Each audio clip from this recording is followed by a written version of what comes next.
Hey everyone, welcome back to Sister Wives Crew, where we peel back the layers and uncover the stories the cameras never quite show. Today we're diving into one of the most disturbing and explosive theories to ever surface about the Brown family.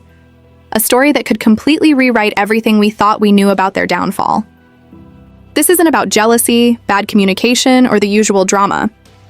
What we're talking about today is deception. Deep, cold, calculated deception.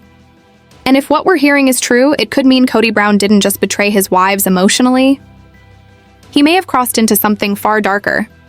We're going to talk about the Coyote Pass land deal, the so-called dream property that was supposed to unite the family forever. But behind that dream, according to insiders, was a hidden loan, secret documents, and a forged signature that could expose a massive fraud. When Kody first pitched Coyote Pass, he sold it as the family's fresh start. A new beginning.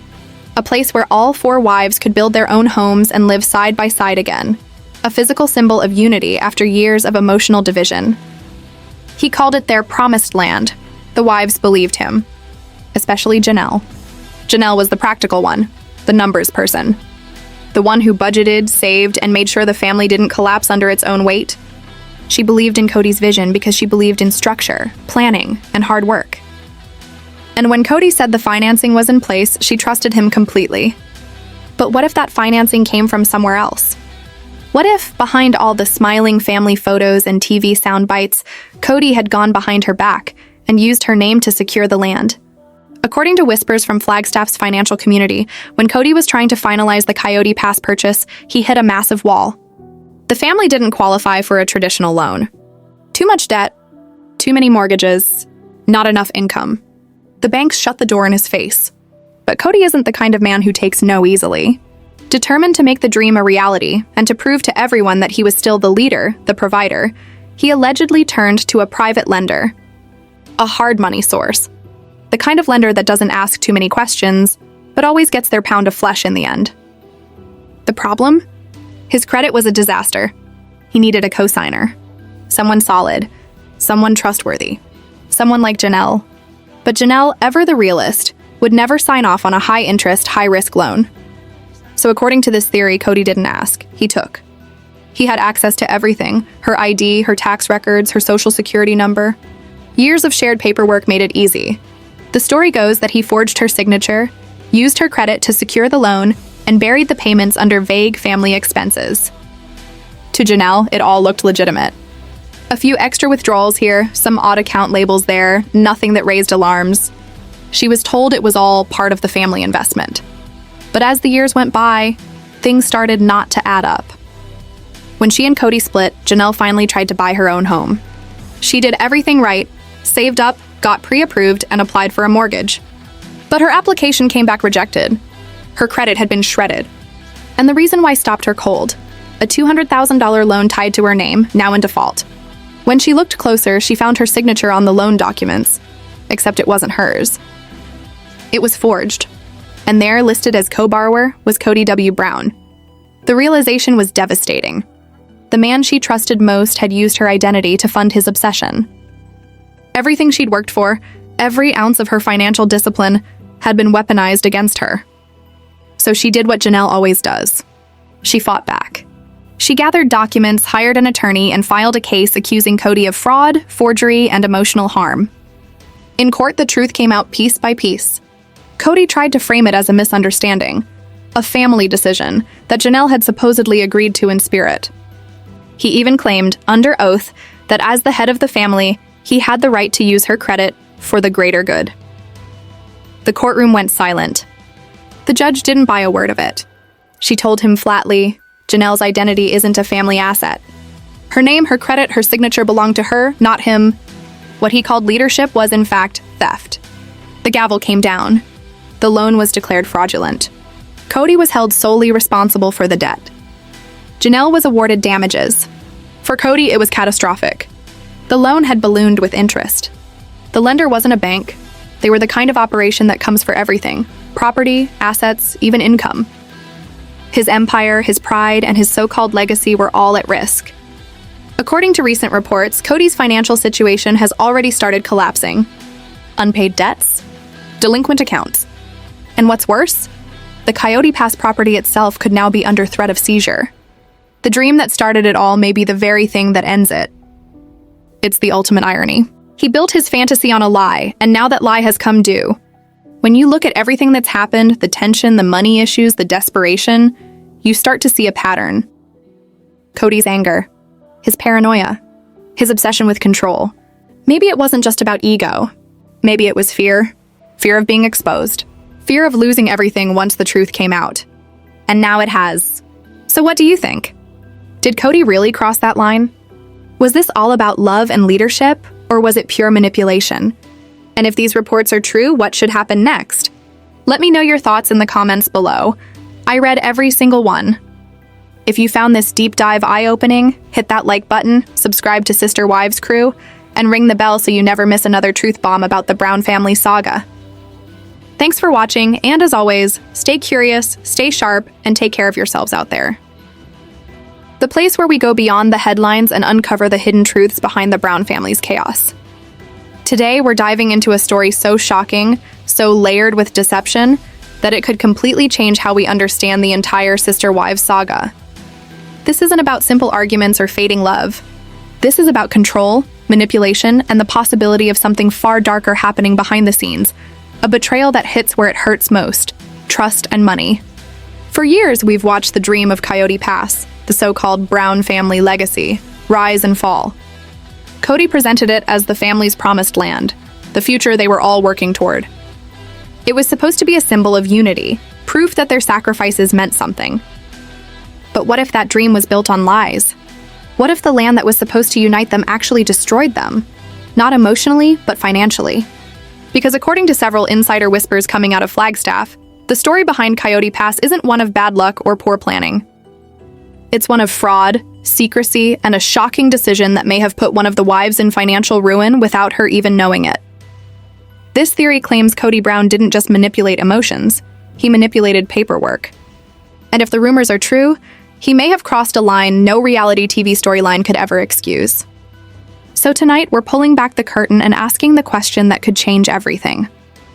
Did Kody Brown commit financial fraud against his own wife to keep his dream alive? To understand how this all started, we have to go back to the early days of Coyote Pass. When Kody first introduced the idea, he sold it as a dream. Acres of untouched Arizona land where the family could finally build their forever homes. To the public, it looked like the Browns were leveling up, moving from chaos to legacy. Behind the scenes, though, the numbers didn't add up. At that time, the family was already stretched thin. Multiple mortgages, 4 separate households, mountains of debt. TLC money could only go so far, and the family's expenses were skyrocketing. Still, Kody insisted it would all work out. He told the wives that through faith, teamwork, and a bit of creativity, they could make it happen. But creativity doesn't pay lenders. According to financial whispers out of Flagstaff, Kody hit a serious problem. When he tried to secure a traditional loan for the Coyote Pass property, the banks said no, over and over again. The family's income was unstable. Their credit utilization was through the roof. The math didn't work. But Kody wasn't ready to give up. Not when his pride, his leadership, and his image as the family's provider were on the line. That's when things allegedly took a darker turn. Instead of accepting defeat, Kody started looking into unconventional financing, what insiders call hard money loans. These are private lenders who deal in high-risk, high-interest situations. They move fast, they don't ask too many questions, but their terms are brutal. They're the kind of people you go to when you've run out of every other option.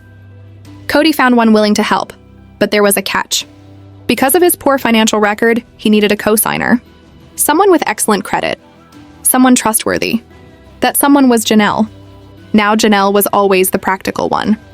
The steady hand. The financial anchor who made sure bills were paid, kids were supported, and the family didn't crumble.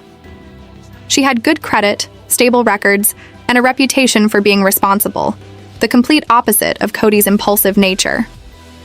But here's the thing, Janelle would never sign on to a risky loan like that. She believed in structure, in building wealth responsibly. So, according to this theory, Kody made a fateful decision. If he couldn't get her permission, he'd move forward without it. He already had access to everything. Her social security number, tax forms, ID, even old financial documents from their joint accounts. All the pieces he needed were right there in his hands. And that's where this story takes its most chilling turn. The theory suggests that Kody forged Janelle's signature on the loan paperwork. He used her credit, her financial stability, and her trust to secure the Coyote Pass deal behind her back. The payments were then buried inside family accounts under vague labels like property maintenance or land management fees. Janelle had no reason to suspect anything. To her, it all looked like part of the family's shared investment plan. Meanwhile, Kody got exactly what he wanted: the land, the bragging rights, and the illusion of success. But as every lie eventually does, this one had an expiration date. For years, Janelle believed everything was fine. Kody had told her the land was paid for, that the finances were under control, and that their investment was safe. She trusted him, not just as her husband, but as the head of the family. But behind the scenes, that hidden loan was quietly rotting everything it touched. Interest was piling up, deadlines were being missed, and the lender, the kind of lender who doesn't play games, was waiting for repayment that never came. Then came the separation. Janelle, finally stepping out of Kody's shadow, decided it was time to start over. She wanted her own space, her own home, something truly hers for the first time in years. She saved every penny she could. She met with a mortgage broker. She filled out her loan application, confident that her years of financial discipline would finally pay off. But then the call came. Her application had been denied. The reason? Her credit was destroyed. At first, she thought it had to be a mistake. Janelle had always been careful with money. She rarely carried debt, always paid her bills on time. But when she pulled her credit report, her stomach dropped. There it was, a $200,000 land loan tied directly to her name. At first, she didn't understand. She thought maybe it was an error from the bank. But the more she looked, the clearer it became.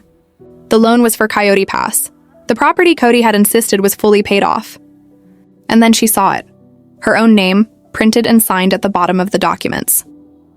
Except she never signed it. The signature was wrong. The handwriting didn't match. It was close. Close enough to fool a lender, maybe, but Janelle knew her own writing. And there, right next to her forged name, was another signature, Kody W. Brown. That was the moment everything clicked. The missing money, the strange withdrawals, the financial stress Kody always brushed off. He hadn't been managing the family's money. He'd been managing a lie.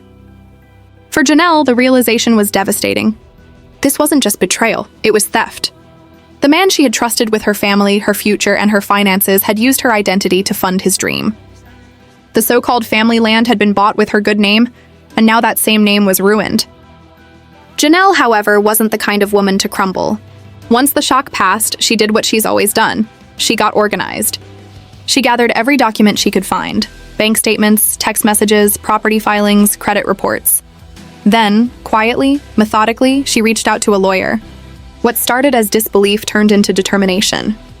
Kody had crossed a line, and for once, there would be consequences. When Janelle finally stepped into that attorney's office, she wasn't just a betrayed wife. She was a woman on a mission.